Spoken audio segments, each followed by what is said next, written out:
싱하이밍 주한 중국 대사의 발언 논란으로 한중 갈등이 최고조에 치닫는 상황입니다. 그런데 싱하이밍 대사가 1박에 1,000만 원이나 하는 곳에 공짜 숙박을 했다는 의혹이 불거지면서 또 파장이 커지는 분위기입니다.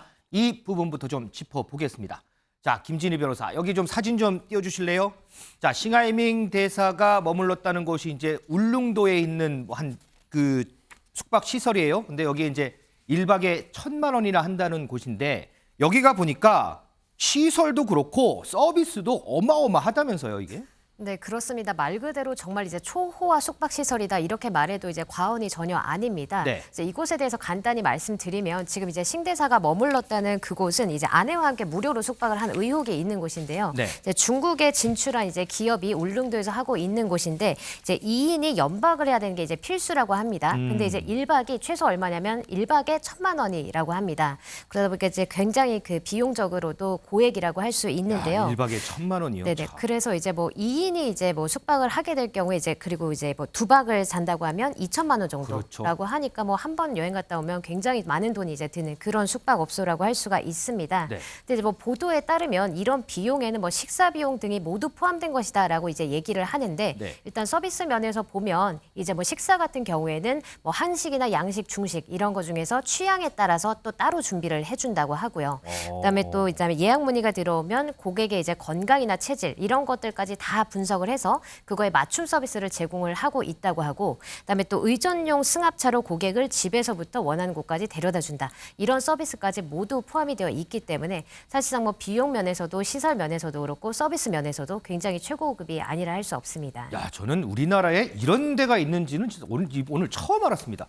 미지수 기자, 그런데 무슨 이유가 있으니까 여기 공짜 숙박을 하게끔 해줬을 거 아니에요? 무슨 이유가 있어요? 네, 일단 이 리조트를 운영하는 국내 대기업 이 싱 대사와 인연이 있는 건 맞습니다. 지난 12구 참사 때 이 중국인 희생자도 있었는데요. 이때 이 중국인 유가족들이 우리나라를 찾았을 때 이에 대한 교통 이동 서비스를 이 해당 기업이 지원을 했습니다. 그래서 여기에 중국 대사인 싱 대사가 이에 대한 고마움을 표현해 왔는데요. 이에 대한 답례 차원의 숙박 제공이었다 이렇게 설명을 했습니다. 네. 하지만 이게 조금 이상한 게 도움을 받은 사람이 고맙다라고 했는데 거기에 또 답례를 한 셈이 됐거든요. 그러네요. 여기에 대해 리조트 측은 조금 말하기가 어려운 상황이다 이렇게 말을 흐렸다고 합니다. 리조트 업체가 속한 이 그룹은 이 중국 현지에도 지금 계열사를 두고 있어서 뭔가 다른 대가가 오갔던 건 아니냐 이런 접대 의혹도 불거지고 있습니다. 안 그래도 이 싱대사에 대해서 한껏 날이 서 있는 여당, 이 문제에 대해서도 비판의 목소리를 높였습니다. 목소리 좀 듣겠습니다.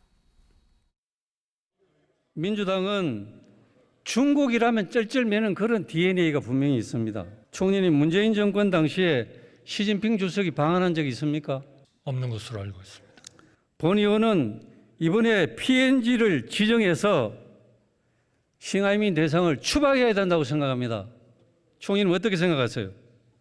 하여튼 무엇보다도 그 주중 대사의 행동은 매우 부적절했다 이렇게 생각을 합니다. 그 사안을 대하는 지금 여당의 태도도 상당히 문제 있다고 생각합니다. 지금 무역 문제라든가 여러 가지 굉장히 좀 심각한 문제들이 많습니다. 민생과 경제를 책임져야 될 여당이 이걸 계기로 해갖고 한중 관계를 더 악화시키려고 하는 그런 발언들은 너무 무책임하게 하고 있는 것 같습니다. 네. 알겠습니다. 그러면 김재수 위원장, 이 문제 어떻게 보세요? 도움을 줘서 대사관에서 감사하다고 얘기를 했어요. 그런데 감사하다고 얘기를 받은 업체가 대사에게 오히려 공짜 숙박을 했어요. 반대로 중국에서 우리 외교관들이 이렇게 하면은 이거 문제 많이 되잖아요. 그래서 제가 말 한마디에 천냥빚 갚는다는 말은 들어봤지만 말 한마디에 1,000만 원짜리 숙소를 제공한 거는 처음 봤습니다. 네. 저도 무슨 말인지를 이해가 안 돼가지고 한참을 쳐다봤거든요. 네. 감사하다는 표시로 거기에 답례로 1,000만 원짜리 리조트를 제공한다? 이 말 자체가 제가 이해가 안 돼가지고 한참을 들여다봤거든요. 감사하다고 해주셔서 감사합니다 이런 건가요? 그런 거잖아요. 그러니까 상식적으로는 납득이 안 되고 그 이후에 나온 이야기들을 보면 더 이상 추가 설명을 못했다라고 하는 것 자체가 네. 굉장히 궁색한 변명이었다라는 것이죠. 게다가 뭐 언론 보도에 따르면 관련 법인이 중국에도 있고 이렇다고 한다 그러면 싱하이밍 대사가 힘이 있는 사람입니다. 대한민국 주중 대사고요. 그래서 주한 대사고요. 힘이 있는 사람에게 대가성으로 줬다라고밖에는 저는 생각되지 않습니다. 그렇기 때문에 아마 이제 대단히 큰 저는 이제 문제가 생길 거라고 보는 상황입니다. 말이 좀 안 되잖아요. 그렇죠. 이승훈 부위원장, 법률가로서요. 법적으로는 뭐 문제가 좀 없나요? 이 부분이? 일단 뭐 외교관이 국내의 공무원이 아니잖아요. 그래서 뭐 뇌물이라든가 이런 대상은 될 수 없을 것으로 보여지고 특히 외교관 같은 경우는 면책 특권이 있어요. 행정, 민사, 형사에 있어서 면책 특권이 있기 때문에 뭐 형사처벌 가능성은 없어 보입니다. 다만 중국 현지법에 따라서 싱하이밍 대사가 중국에 진출해 있는 A 기업으로부터 부당한 어떤 대우를 받고 뭔가를 해줬다라고 한다면 중국 현지법에 의해서 처벌될 수는 있을지 모르겠습니다만 한국법에 의해서는 처벌될 수 없고요. 아마 이 리조트가 굉장히 고급 리조트이기 때문에 중국에 있는 고급 부호들을 또 울릉도에 있는 이 숙소로 또 유입할 수도 있거든요. 그런 것들과 관련해서 아마 뭐 싱하이밍 대사에게 하룻밤 재워주면서 이 숙소에 대해서 홍보하는 그런 역할을 했을지는 모르겠습니다만 일단 이 사실관계 자체만으로 어떤 지금 한중 관계가 굉장히 복잡한데 네. 어떤 외교적인 문제에 있어서 개인적인 숙박 이런 문제로 다가가는 것 자체는 그렇게 한중 관계가 개선되는 데 있어서는 큰 도움은 안 될 것 같습니다. 김진일 변호사, 뭐 개인적인 숙박 얘기를 했는데 이거 말고요. 뭐 주차장 관련해서 또 논란도 있다면서요? 네, 그렇습니다. 싱 대사가 부임한 지 3개월 뒤인 2020년 이제 4월부터 중국 대사관은 이태원 인근의 공관원 숙소시설 그 부지를 사설 주차장으로 대여해서 이제 논란이 되고 있습니다. 그래서 이제 주차장으로 대여를 함으로써 월 최대 500만 원의 수익을 얻었는데, 근데 문제는 이제 세금을 전혀 이제 내지 않은 것으로 밝혀졌습니다. 또 게다가 이제 비엔나 협약에 따르면 외교관의 영리 행위 자체가 이제 금지가 되어 있습니다. 네. 그러니까 이제 외교관이 접수국에서 영리를 위해서 뭐 직업적, 상업적 활동을 해서 안 된다. 이런 부분이 명확하게 규정이 되어 있는데도 불구하고 지금 이렇게 영리 행위를 한 것이기 때문에 이런 부분도 또 위반 여지가 있는 것입니다. 그렇군요. 그리고 또 이 외에도 이제 방역법 위반 혐의도 있는데요. 방역법 위반이요? 네네. 그래서 2021년 8월, 9월 이때면 이제 코로나 굉장히 심각할 때라서 그렇죠. 이제 뭐 사적 모임은 안 된다. 그리고 3인 이상 만나면 안 된다. 이런 규제가 있었는데도 불구하고 네. 이 싱 대사가 국내 대기업 임원들 8명에서 12명 굉장히 많은 인원수인데 많죠. 이렇게 하고 같이 모임을 가졌기 때문에 방역법 위반의 혐의도 지금 받고 있습니다. 자, 지금 짚어본 바와 같이 싱 대사와 관련해서 여러 논란이 되는 의혹들도 있고요. 그리고 싱 대사의 발언으로 인해서 우리 대통령실 중국 측의 설전도 있었습니다. 여기에 더해서요. 윤석열 대통령이 오늘 이런 얘기를 했습니다.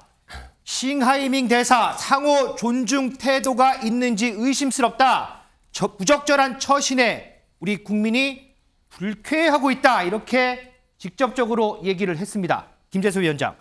거기에다가 대통령실에서 이런 얘기를 했더라고요. 중국의 적절한 조치를 기다리고 있는 상황이다라고 했는데 적절한 조치는 뭘까요, 도대체? 명백한 사과가 적절한 조치라고 사과. 생각합니다. 싱하이밍 대사의 이야기는 누가 뭐래도 내정 간섭으로 해석될 겁니다. 윤석열 정부의 외교 정책에 대해서 이래라 저래라 하는 투로 들리거든요.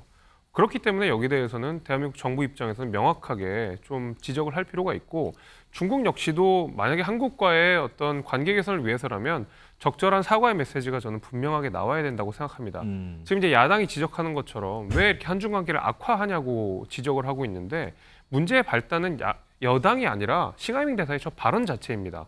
그렇다 그러면 만약에 야당이 정말 한중 관계 개선을 위해서 진심이라고 한다 그러면 이재명 대표부터 나와가지고 싱하이밍 대사 말 부적절했다라고 먼저 이야기를 해야 되는데 싱하이밍 대사가 이 연설문을 쭉 읽어나가는 과정에서 이재명 대표는 그 어떤 제지도 하지 않았고요. 사후에 그 어떤 비판도 하지 않았습니다. 그렇다 그러면 이재명 대표는 싱하이밍 대사의 말에 동의를 한다라는 것이거든요. 그렇게 됐을 때 싱하이밍 대사의 부적절한 발언에는 동의하면서 여당의 비판에 대해서는 왜 한중 관계 악화하냐는 말 자체가 굉장히 부조리인 거죠. 저는 그런 의미에서 지금 야당이 정말로 한중 관계에 대해서 진심이라고 한다 그러면 싱하이밍 대사에서 비판하고요. 그 대통령실 지적한 거 역시 중국 역시도 대한민국 정부에 대해서 진지한 사과를 해야 될 필요가 있다 이렇게 생각합니다. 이승훈 부위원장 생각은 어떠세요? 대통령이 이렇게 직접적으로 언급했다는 건 이 사안을 상당히 심각하게 보고 있다 이런 뜻 아닌가요? 윤석열 대통령 입장에서 보면 심각하게 보는 거죠. 왜냐하면 한미일 동맹에 굉장히 힘을 쓰고 있고 특히 그 과정 속에서 중국과의 어떤 긴장감이 나오고 있거든요. 그리고 후쿠시마 오염수 관련해서도 윤석열 정부가 일본 편을 든다 이런 비판이 많이 있었기 때문에 당연히 중국을 견제하는 점에 방점을 둬서 일본과의 어떤 셔틀 외교 이런 것들이 한일 관계가 개선되는 데 있어서 오히려 도움이 될 수 있는 정책 계산을 하고 있을 것으로 보여지고요. 또한 지금 최근에 반도체 전쟁에 있어서도 미국은 한국 보고 미국 편을 들라, 중국은 또 자신의 편을 들라고 하잖아요. 그렇죠. 그만큼 지금 경제 체제도 미국과 중국이 굉장히 대립 체제로 가고 있는데 여기에 대해서 한국이 어느 편을 들 것인가의 문제인 것 같고요. 다만 우리가 중국을 불필요하게 자극할 필요는 없을 것 같아요. 물론 싱화이밍 대사의 발언이 좀 부적절해서 우리가 비난할 수는 있겠습니다만 네. 우리 윤석열 정부에서도 내정 간섭을 한 것들이 있거든요. 예를 들어서 대만 문제에 대해서 힘에 의한 현상병을 원하지 않는다. 중국 입장에서 보면 굉장히 내정 간섭이라고 볼 수 있거든요. 중국 입장에서 봤을 때 그래서 지금 대중국 원래 흑자국이었는데 최근에 굉장히 무역 적자가 지속되고 있고 또 지금 우리나라 15개월 이상 무역 적자예요. 예전에 일본으로부터 경제 보복을 당했을 때 반도체 부품 소재 장비에서 굉장히 문제가 있었잖아요. 네. 근데 만약에 중국이 단체 관광객으로 인한 사드 보복 같은 게 아니라 원자재 수출을 통제해버리는 방식이라고 한다면 우리 반도체라든가 전자장비업체 굉장히 힘들어질 수 있거든요. 그래서 저는 정치적인 계산으로 너무 강경한 발언을 하는 것보다는 중국의 잘못된 점에 대해서도 지적을 하더라도 네. 이 사태를 확전시키는 방향으로 가서는 안 좋겠다 이런 생각이 듭니다. 자, 어쨌든 부적절한 발언의 싱하이밍 대사, 중국이 어떤 조치를 할지 그 부분도 좀 살펴보겠습니다.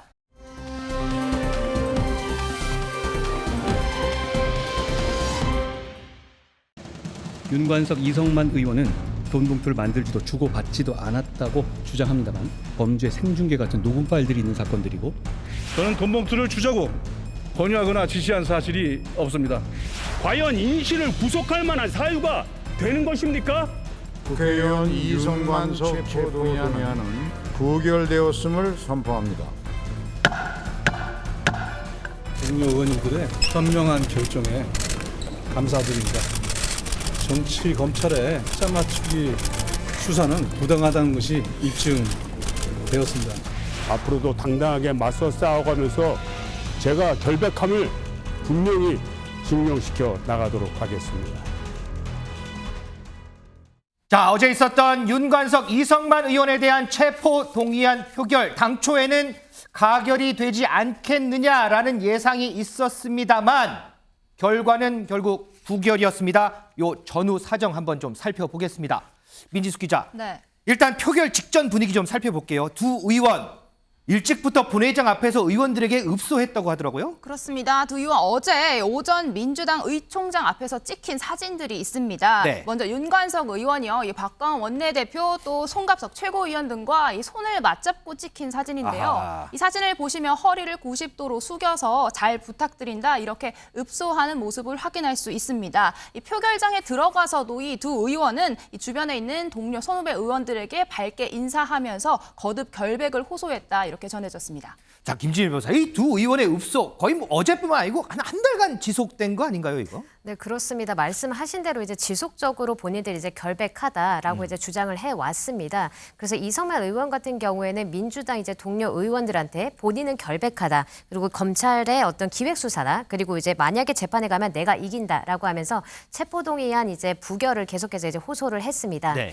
그리고 이제 마찬가지로 윤관석 의원 역시도 이제 전화로 동료 의원들한테 계속해서 결백을 호소한 것으로 알려졌습니다. 근데 아시다시피 이제 민주당이 다수당이다 보니까 네. 아무래도 이제 체포동의안 이제 가결 여부에 키를 쥐고 있지 않습니까? 그러다 보니까 이 두 의원은 계속해서 이제 친정 민주당 설득에 나선 걸로 보입니다.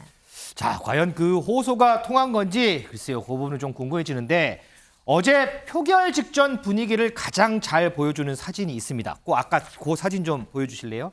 자, 바로 어떤 사진이냐면 여기 보면요, 민주당 이재명 대표가 이렇게 지나가는데 윤관석 의원이 90도로 인사를 합니다. 그런데 이재명 대표의 시선 윤관석 의원에 향하지 않고 앞만 보고서 아무 말 없이 그냥 지나갑니다. 이러한 냉담한 반응이요, 이재명 대표뿐만이 아니었습니다. 그 목소리 좀 들어볼까요? 국민들 정서는 지금 어떻다고 판단하고 계세요? 좋지 않겠죠.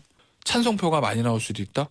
전체적으로 나올 보면 그럴 가능성이 가능성이 저는 높다고 봐요. 무소속으로 나가 있는 상태이지 않습니까? 예. 그 때문에 뭐 굳이 저희들이 어떤 체포동의안에 방어막을 쳐야 될 이유는 없다 이렇게 생각을 하고 있고요.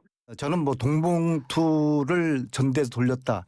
이것은 어느 누구도 용서해서는 안 되고 네. 엄중하게 처벌을 해야 된다고 생각을 합니다. 네. 김재수 위원장, 최근에 뭐 여러 이제 여론도 있고 해서 국민의힘에서는 가결될 거로 보지 않았어요? 저희도 그러니까 민주당이 최소한의 양심이 있다 그러면 가결을 하지 않을까라고 했는데 결국 이제 부결이 되면서 아, 민주당의 도덕성이라고 하는 것이 이 정도로 떨어졌구나라는 것을 절감했습니다. 민주당 입장에서는 복잡했을 거란 생각은 듭니다. 왜냐하면 이재명 대표가 본인을 향한 혐의에 대해서 주장하는 바와 어제 부결이 됐던 2명의 의원들이 주장하는 바가 거의 똑같습니다. 이것은 검찰의 정치 수사이고 야당에 대한 탄압이다. 나는 뭐 결백하다. 주장은 똑같은데 똑같은 주장에서 이재명 대표는 부결이 되고 이들은 가결이 된다 그러면 이 두 분이 억울해서 어떻겠습니까? 속이 많이 상할 거거든요. 게다가 노웅래 의원도 똑같이 주장을 하고 있고 뭐 돈봉투 새는 소리까지 들렸는데 부결했잖아요. 그리고 민주당 스스로도 지금 이 그 돈봉투 사건 자체가 검찰의 기획수사라고 주장하고 있는 상황에서 벌써 가결을 해버리면 본인들의 말을 본인들이 스스로 부정하게 되는 꼴이기 때문에 아마 그래도 부결 쪽으로는 가지 않을까 싶었는데 그래도 최소한의 양심이 있으면 가결하지 않을까 했는데 제가 너무 많은 기대를 했던 게 아닌가라는 생각이 좀 들었습니다. 자, 김재수 위원장이 너무 많은 기대를 했다라고 하는데 어쨌든 결과는 부결이 나왔습니다. 여기에 대해서 국민의힘이요, 결국 두 의원도 위장 탈당이 아니었는가라는 의구심을 보내고 있습니다. 그 목소리 좀 듣겠습니다. 민주당의 도덕 상실증은 이제 구제불능 수준으로 보입니다. 조직적 범죄 은닉 행위에 대하여 국민들께서 심판해 줄 것을 호소합니다.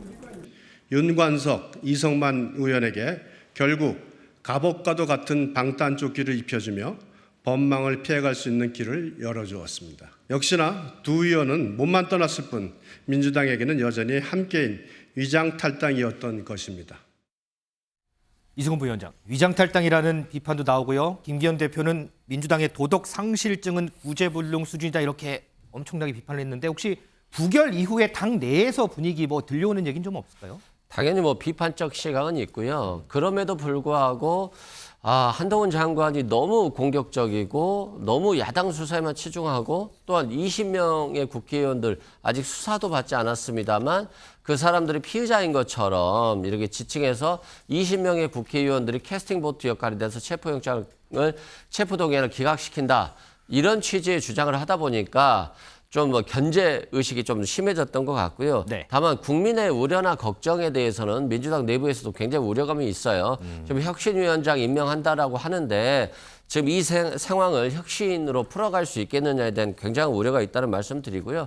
또한 우리가 이런 고민을 해봐야 될 것 같아요. 헌법에는 분명히 진술 거부권이 있고 무죄 추정의 원칙이 있고 또 부체포 특권이 있거든요. 네. 이런 것들은 실은 피의자가 부당한 짓을 했다 할지라도 확인되기 전까지는 무죄 추정이고 진술을 거부할 수 있고 강요당하지 않는 것 그리고 불체포 특권을 통해서 야당 탄압을 막아내는 것 이런 것들이 제도로 있는데 이 제도를 쓴다라고 해서 비난한다라고 한다면 헌법상의 가치가 윤석열 정부에서 완전히 무너지는 거거든요. 그래서 저는 국민의힘도 그렇고 민주당도 그렇고 불체포 특권이 행사될 때마다 또 여야가 뒤바뀔 때마다 상대 정당을 비난하는 수단으로 사용하는 것보다 개헌을 좀 해라. 개헌은 하지 않으면서 왜 자꾸 정당이 바뀔 때마다 정권이 바뀔 때마다 상대를 비난하는 용도로 쓰냐. 여기에 대해서 한번 말씀드리고 한동훈 장관도 너무 자극적인 표현들을 하니까 이분이 오히려 체포동의안이 부결시키기를 바라는 거 아니야? 방탄정당으로 민주당을 이미지화시키려고 하는 거 아니야? 이런 오해들이 있거든요.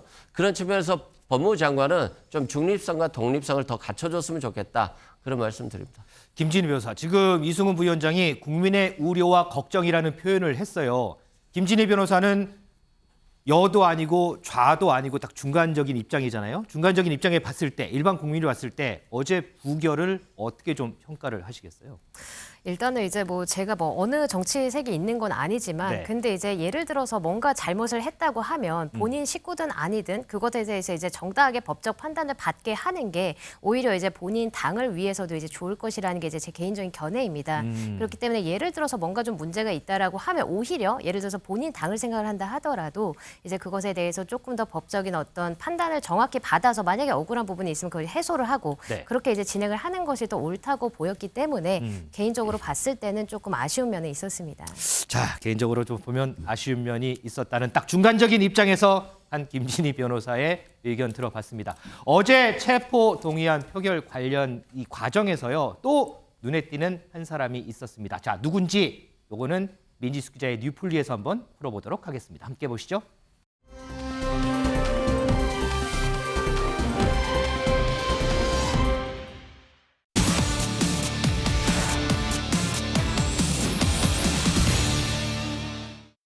뉴플리 오늘 제목은요. 사냥감 취급의 모욕감, 한동훈이 싫어 부결 꼰대냐입니다.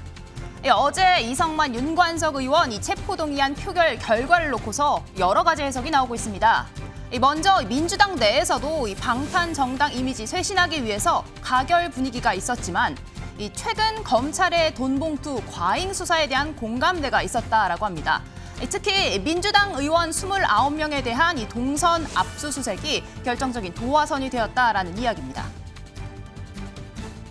방탄정당 이미지에 대한 굉장한 부담이 있죠. 전반적으로는 뭐 우리 동료였으니까 보호하자 이런 생각은 전혀 없는 것 같습니다. 가로 가지 않겠냐라고 하는 예측이 좀 많았었는데 지난번에 이제 돈봉투 사건과 관련해서 검찰에서 국회의사당 그리고 국회의원회관을 압수수색을 했단 말이죠. 그러면서 29명을 특정했다고 하는 건데 그래서 아마 이제 의원들 입장에서 봤을 때는 좀 당혹스러웠던 것 같습니다. 분위기가.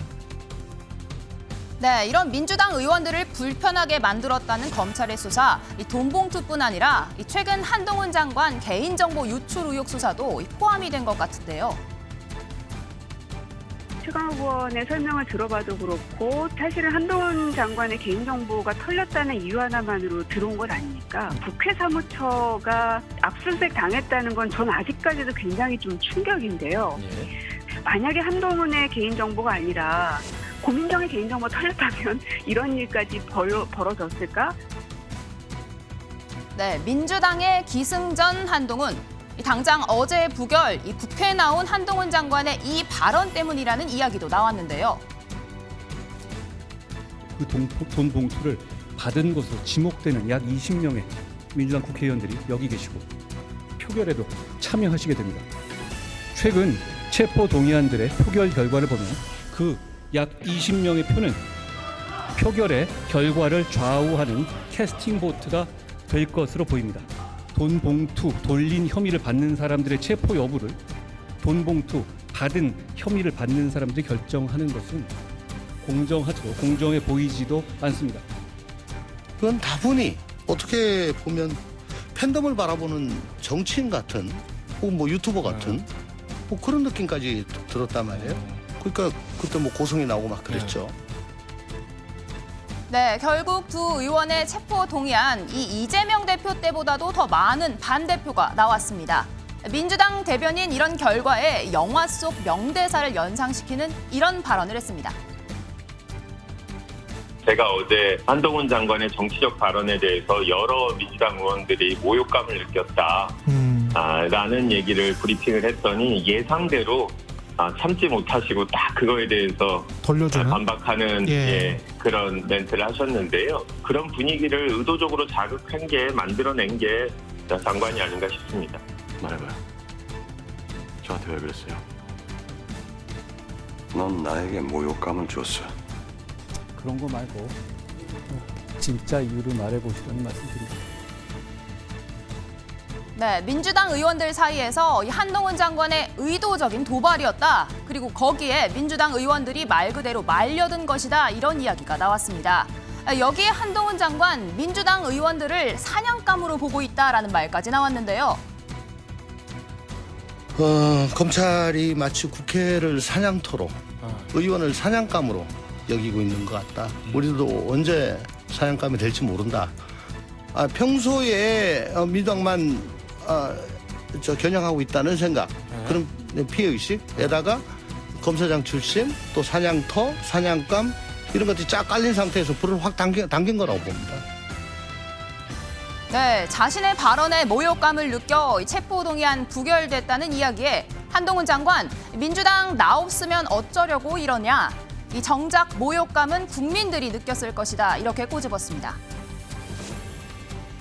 제 설명 때문에 민주당이 모욕감을 느껴서 방탄을 한 거다라는 취지로 민주당의 대변인께서 말씀하신 것 같더라고요. 오히려 민주당의 거듭된 방탄에 대해서 국민들께서 모욕감을 느끼실 거라고 생각합니다. 민주당은 저 없으면 어떻게 서셨을지 모르겠어요. 모든 게 다 제가 하는 거고 지금 그 민주당 말씀대로라면은 민주당은 제가 원하는 대로 움직일 수 있는 정당이란 말씀이신가요?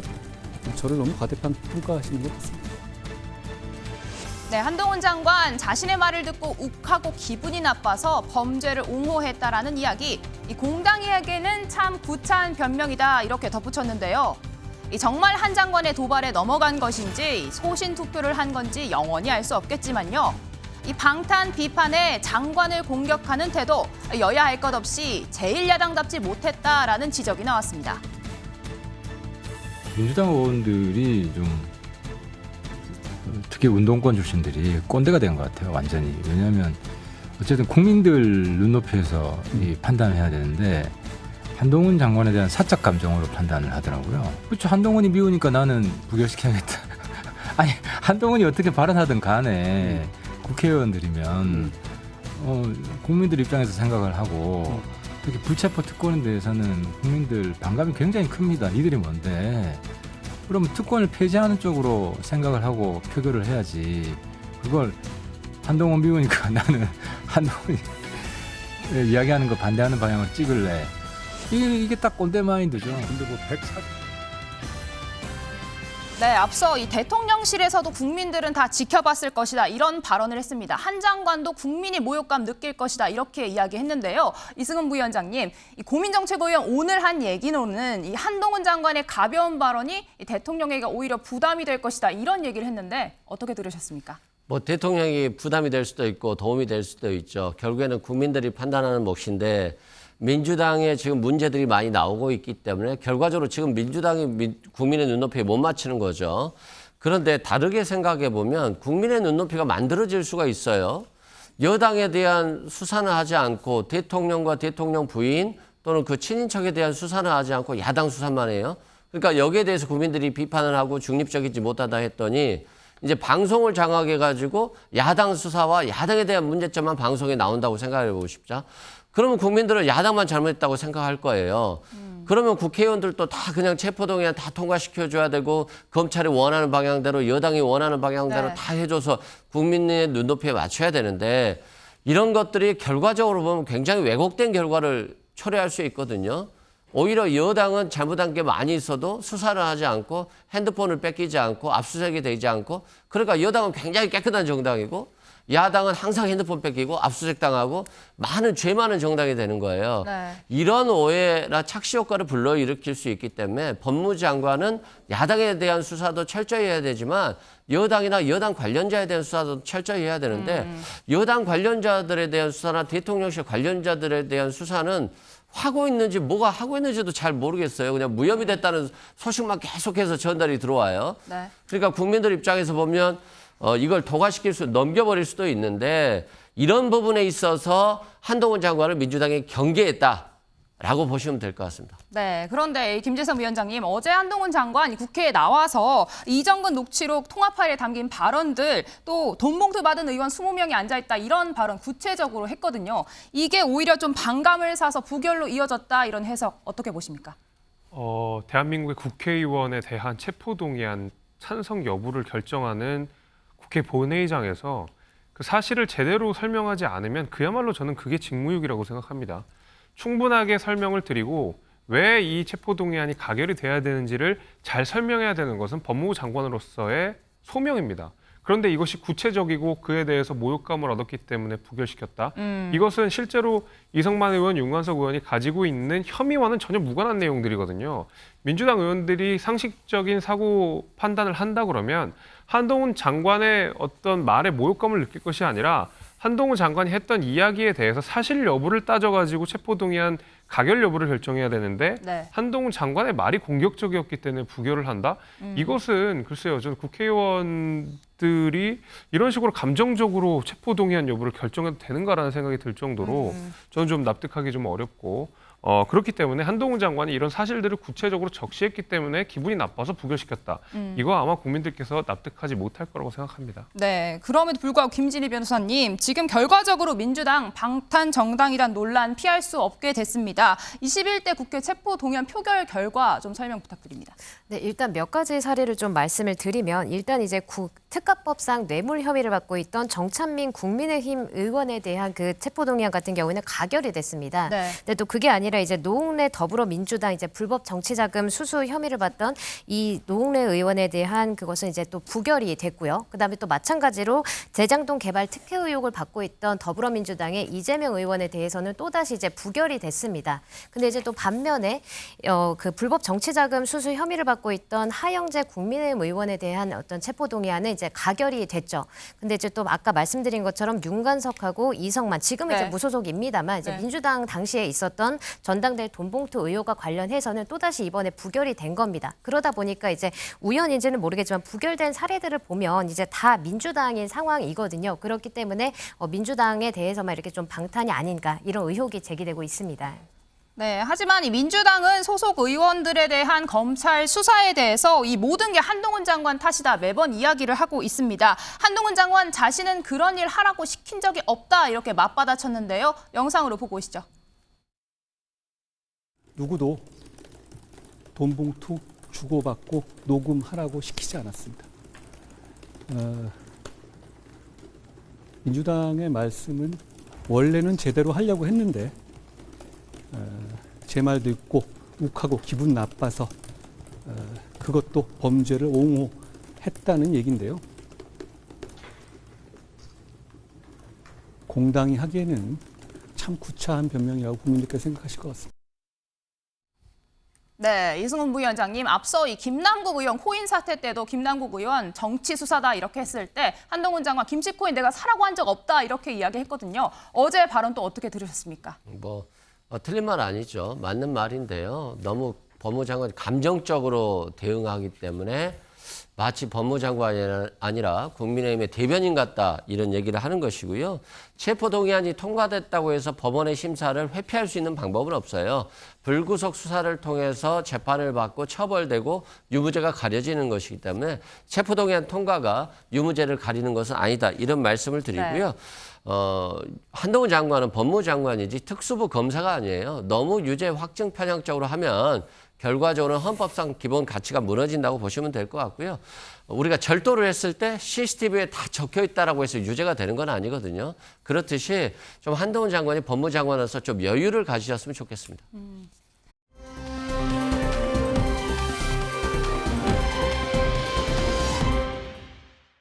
어제 논란이 당내에 있었습니다만 일단 이제 국민들의 부정적인 인식이 더 커졌을 것 같아서 혁신위에 대해서는 저희가 출범 시기나 역할에 대해서 다시 한번 좀 고민해야 되는 상황이 됐습니다. 어제 같은 이제 체포동의안 부결 이후에 돈봉투 사건에 대해서 저희가 변화된 모습을 위해서 혁신위를 열겠다라는 건데 이게 바로 저희가 혁신위 위원장 발표를 하면 국민들이 어떻게 생각할까 이런 점을 고민하지 않을 수 없게 됐고요.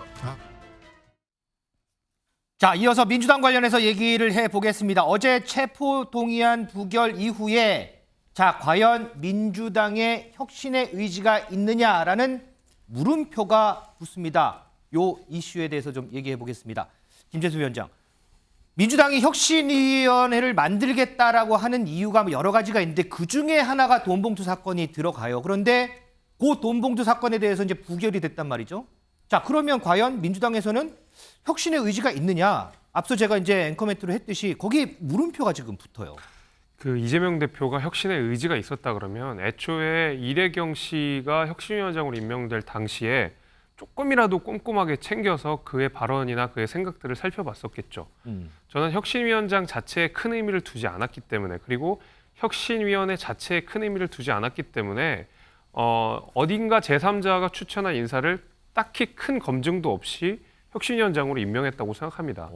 그도 그럴 것이, 혁신위라고 하는 것이 앵커께서 말씀하신 대로 그전에 있었던 노웅래 의원의 체포동의안 부결, 그에 이은 돈봉투 사건, 송영길 전 대표나 뭐 윤석만 의원 등등, 그 김남국 의원의 코인 의혹까지 이 사안을 뭔가 대처하고자 당내 혁신을 위해서 혁신위원회를 띄우고자 한 건데, 그거 혁신위가 아니고 당대표가 그전에도 얼마든지 할 수 있었던 일들이거든요. 예를 들면 김남국 의원은 민주당의 자체 조사도 받지 않은 상태에서 탈당을 해버렸거든요.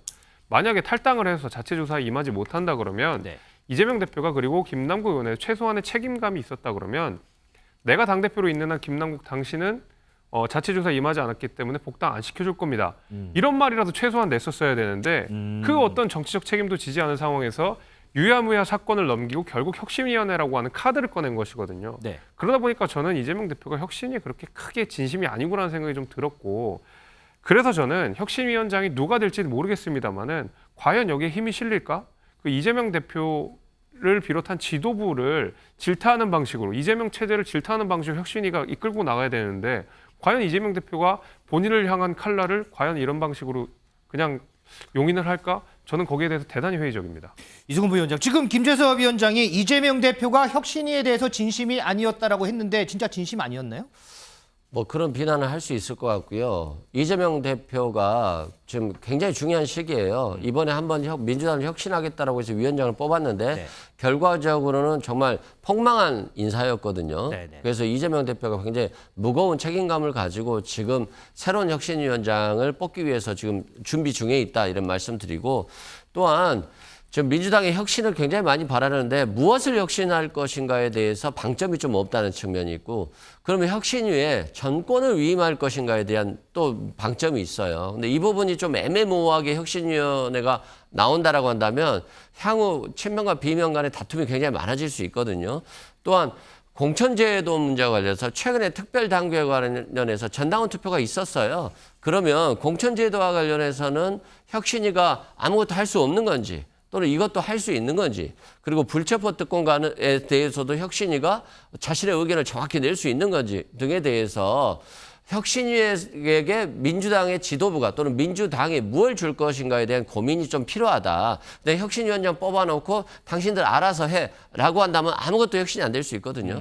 그래서 저는 오히려 지금 오늘 뽑냐 내일 뽑냐가 중요한 게 아니라 무엇을 혁신하고 무엇을 위임할 것인가에 대해서 좀 민주당이 고민을 많이 해야 될 것 같습니다. 그거 관련해서 하나만 더 여쭤볼게요. 오늘 제가 보니까 어디 보도를 보면 이분이 확정됐다고 나오고, 또 어디 보도를 보면 저분이 확정됐다고 나오는데 뭐가 맞는 거예요, 이게? 네, 저도 그 보도를 보고 몇몇 분들한테 전화를 해봤는데 아직 미정이라고 보여지고요. 아직 미정이에요? 또 저번에 이래경 혁신위원장의 어떤 SNS 논란이 있었기 때문에 각종 SNS라든가 검증 절차가 철저하게 이루어지고 있어서 좀 시간은 지연되고 있는 것으로 보입니다. 자, 이 혁신위원장 문제뿐만 아니고요. 민주당에서는 일명 천안함 설화와 관련한 이런 일도 현재 진행형입니다. 권칠승 수석 대변인이 사과를 했죠. 그런데 최현일 전 함장은요, 이재명 대표의 사과를 다시 요구한 상황입니다. 관련된 얘기 좀 들어보겠습니다. 어제 최원일 함장 관련해서 만나서 당 차원의 5가지 요구사항이 있는데 그게 보고받고 좀 논의를 하셨을까요? 논의는 하지는 않았고요. 당 입장은 분명합니다. 천안함에 대해서 당의 입장은 분명하고요. 또 권칠승 수석이 진정성 있는 사과를 하지 않았습니까? 혹시 그 최원일 전 함장께서 좀 대표님 사과와 면담 요청을 좀 대변인으로서 혹시 한 번만 더 어떻게 고려하고 계신지 좀 여쭤볼게요. 우리 대변인께서 충분히 말씀하셨던 것 같습니다. 김진일 변호사, 최현일 전 함장이 권칠승 수석 대변인 만났을 때 5가지 요구 조건을 냈어요. 그러면서 취안을 어제로 못 박았거든요. 어제가 지금 마지막 시간이었는데 여기에 대해서 별다른 얘기는 없었어요. 그랬더니 법적 대응을 한다는 얘기가 나오더라고요. 네, 그렇습니다. 최 전 함장은 이제 입장을 밝혔는데요. 대한민국은 민주주의 국가이고 법치주의 국가이기 때문에 이제 군인에 대한 명예훼손이나 모욕에 대한 행위는 법적으로도 또 국민으로부터도 심판을 받아야 된다라고 하면서 법적 대응을 시사했습니다. 그래서 이제 앞서 말씀하신 것처럼 권칠승 수석 대변인하고 일부 최고위원 등에 대해서는 명예훼손하고 모욕으로 고소를 할 예정임을 밝혔고요. 그다음에 또 이제 관련 기사와 관련해서 좀 심한 댓글들도 달렸던 모양입니다. 국민들께서 뭐 모욕이라든가 명예훼손 내용이 어떤 댓글이 달았던 것도 보이는데 그런 부분에 대해서 이제 심한 댓글들 위주로 해서 이제 200여 건 정도 고소를 예정하고 있다라고 했습니다.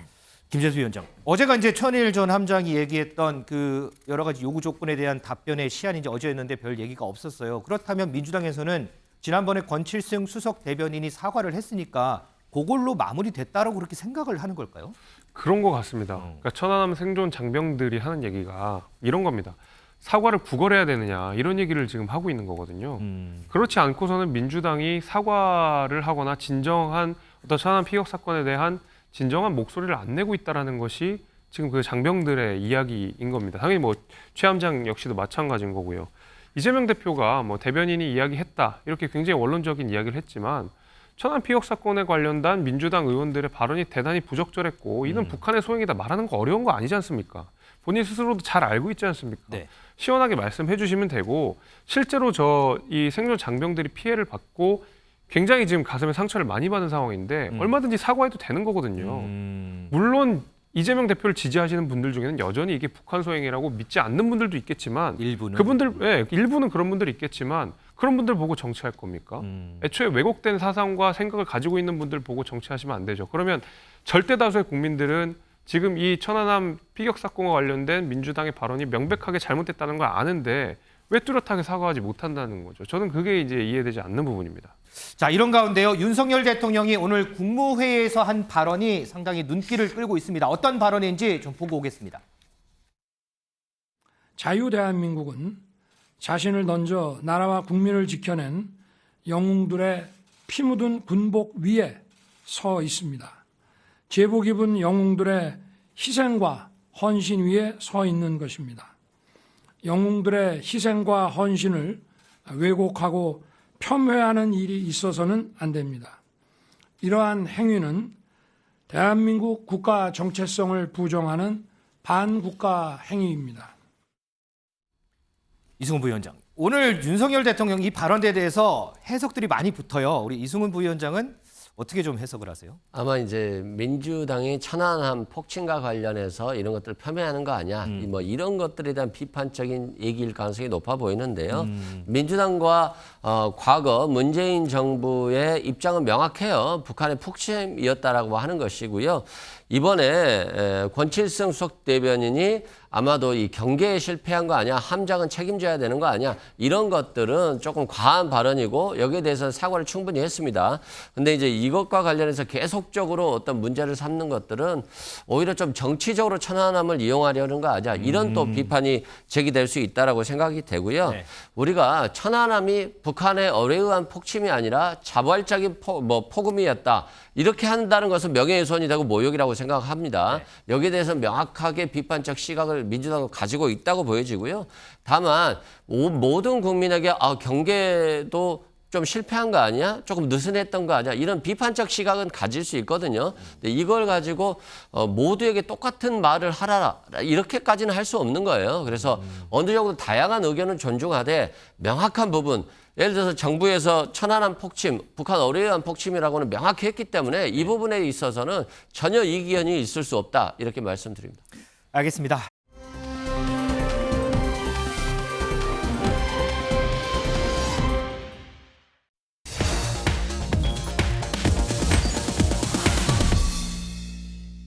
제가 앞서 오프닝에서요, 이 전신마비 환자가 두 발로 서고 택시를 타는 기적이 일어났다라고 얘기를 했는데 요거 한번 파헤쳐 보겠습니다. 민지수 기자, 제가 기적이라고 표현했는데 진짜 기적이 맞아요? 네, 기적이 아닌 사기였습니다. 아하. 20대 이 남성이 전신마비라고 거짓말을 해서 보험사에 수억 원의 돈을 타내려고 했던 건데요. 네. 이게 처음부터 사기는 아니었습니다. 7년 전에 한 대학병원에서 수술을 받았는데 이때 팔 쪽에 통증, 후유증이 남았습니다. 여기에 이 병원 측의 과실로 합의금 3억 2천만 원을 받았거든요. 그런데 이 돈을 생활비로 다 쓰고 나자 누나와 아버지까지 나서서 더 큰 사기를 치자 뭔가 보험사를 속여 더 큰 돈을 받아내자 이런 것을 공모한 겁니다. 그래서 5년 뒤에 이 같은 병원을 찾아가서 이번에는 팔과 다리까지 전신이 마비됐다 이렇게 주장을 해서 아이고. 후유장애 진단서를 받아냈는데요. 네. 이 진단서를 가지고 미리 가입했던 5개 보험사에 총 15억 원 상당의 보험금을 청구한 겁니다. 이 가운데 2곳에서 이미 1억 8천만 원의 보험금을 수령한 상태라고 합니다. 자, 이 환자, 아니죠. 이 사기꾼, CCTV에 그 모습이 딱 찍히면서 사기 행각이 덜미가 잡혔다고 합니다. 김지리 변호사, CCTV에 어떤 모습이 찍혔어요?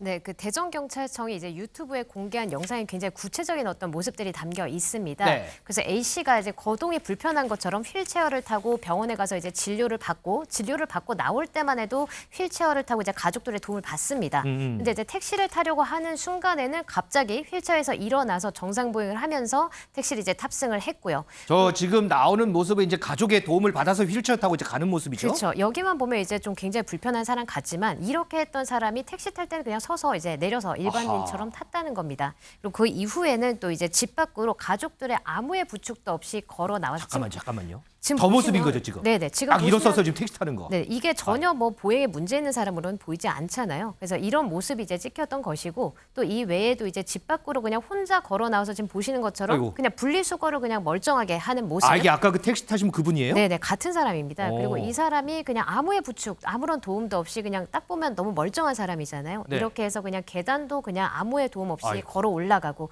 이런 모습이 이제 찍혔던 겁니다. 근데 이제 가족들은 처음에는 범행을 부인을 했습니다만 지금 이런 모습이 담긴 CCTV를 제시를 하니까 결국에는 혐의를 인정했습니다. 이게 이제 가족들이 다 합심해서 이제 연기를 하고 사기를 친 거잖아요. 네. 그럼 이런 경우에는 처벌이 어떻게 좀 돼요? 일단은 뭐 가족들 간의 가담 정도가 구체적으로 어떤지는 이제 좀 구체적으로 살펴봐야 되는 부분은 맞습니다만 만약에 뭐 적극적으로 가담을 했다라고 하면 그 가족이라 하더라도 보험사기 방지 특별법 위반죄로 당연히 처벌이 가능합니다. 알겠습니다. 자, 이어서요. 많은 사람들의 공분을 일으키고 있는 일명 돌려차기 사건 한번 보겠습니다. 어제요. 가해 남성에 대한 항소심이 열렸는데 기존에서 징역 8년이 추가돼서요. 징역 20년이 선고가 됐습니다. 자, 피해자 재판 후에 끝내 눈물을 흘렸습니다. 영상 좀 보겠습니다. 그냥 알지 말 걸 그랬습니다. 죽으라는 얘기랑 똑같은데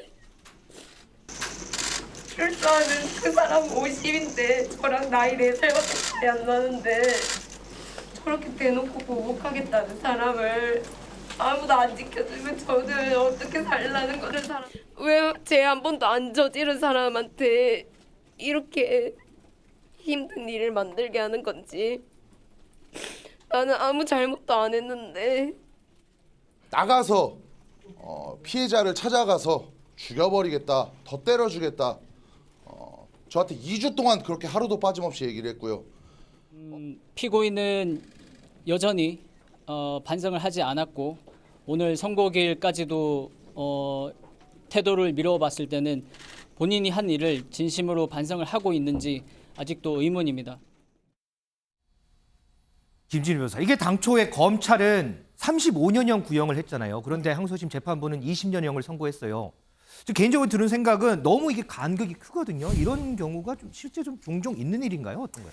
근데 이제 원래 구형은 이제 좀 가장 세게 하는 편이고 이제 구형보다는 보통 일반적으로 이제 형 선고되는 거는 그보다 이제 좀 낮은 선이기는 합니다. 근데 사실 뭐 지금 같은 경우에는 뭐 이제 보도가 됐지만 이 지금 가해자가 전혀 반성을 하고 있지 않지 않습니까? 네네. 그러다 보기 때문에 아무래도 구형보다 좀 너무 낮은 형이 된 거 아닌가 이런 아쉬움을 토로하는 분들도 많이 있습니다.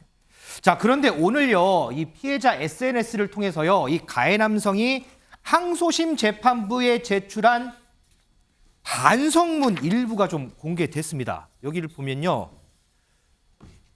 자, 지금 보면 피해자분은 회복을 하고 있고요.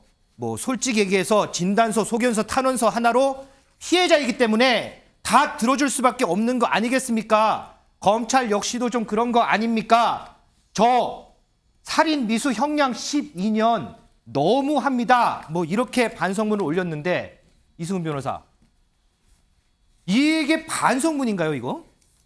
저도 저런 반성문은 정말 보지 못한 것 같은데요. 본인이 가해자면서 피해자분이 회복되고 있다. 또 이 진단서라든가 소견서 자신을 믿을 수 없는데 마치 피해자이기 때문에 자신이 믿을 수밖에 없지 않냐. 법원이 다 믿어줄 거니까. 그래서 징역 12년은 피해자의 진술에 의존해서 나온 굉장히 과도한 형량이다라고 이제 반박을 하는 반박문 같아요. 오히려 탄원서라기보다는. 그러게요. 탄원서는 원래 피해자에 대해서 죄송하고 피해자에 대해서 어떻게 해서 피해를 회복하겠다라든가 이런 것들이 나와야 되는 거거든요. 반성문이라는 게 말 그대로 반성하는 걸 담아서 쓰는 게 반성문이잖아요. 그렇죠. 근데 정반대로 왜 피해자 말만 믿어주느냐라고 써진 것 같아서 법원 입장에서 보면 굉장히 형을 세게 할 수밖에 없었고 그래서 20년으로 늘었긴 늘었습니다만 그것도 지금 가해자가 한 행동에 비하면 그렇게 큰 형으로 보여지지는 않습니다. 그러면 이걸 이제 항소심 재판부에 냈는데 요것도 형을 결정하는데 좀 주요한 영향이 있나요? 아마 재판부에서 요즘에는 탄원서를 다 읽는 경향이 있어요. 그래서 이 부분은 결국에는 가해자가 피고인이 이 범죄 사실을 아직도 제대로 사과하지 않고 있구나라고 하는 정황으로 볼 수 있기 때문에 형량이 오히려 세지는 요소로 작동했을 가능성이 높아 보입니다. 자, 이 반성문만 보면요. 가해 남성 반성을 더 많이 해야 되겠다. 저는 뭐 이런 생각을 좀 해봅니다.